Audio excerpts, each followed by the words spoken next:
அனைவருக்கும் கணித வணக்கம். இப்போ பார்க்க போகிறது 7ஆம் வகுப்புக்குரிய கணக்கு பயிற்சி 5இல் 1 3ஆம் பருவம். அதில் 11வது கணக்கை பார்க்க போகிறோம். கொள்குறி வகை வினாக்களில் உள்ள கேள்வி. தரவுகள் 12, x, 28 ஆகிய தரவுகளின் சராசரி 18 எனில் எக்ஸின் மதிப்பை காண்க அப்படின்னு சொல்லி கொடுத்துருக்காங்க.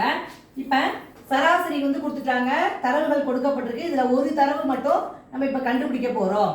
இது சராசரினாவே என்ன செய்வோம், எத்தனை எண்ணிக்கை இருக்கோ அத்தனை எண்ணிக்கையை கூட்டி அதால வகுத்தால் கிடைக்கக்கூடியது சராசரி.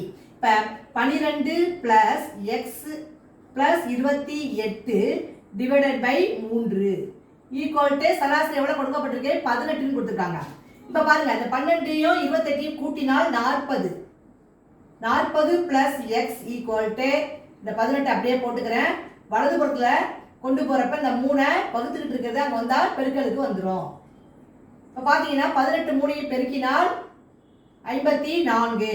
இப்போ 40 + x ஈக்குவல் டு 54. எக்ஸினுடைய மதிப்பு தான் இப்போ கண்டுபிடிக்க போகிறோம். x equal to 54. இடதுபுறம் இருக்கிற 40 வலதுபுறம் கொண்டு போகிறோம், இப்போ மைனஸ்க்கு வந்துடும். 54ல் 40 கழிச்சால் 14. அப்போ தேர்ஃபோர் எக்ஸினுடைய மதிப்பு என்ன கிடைச்சிருக்கு, 14. அப்ப இந்த கணக்குக்குரிய விடை 14. புரிஞ்சுங்களா?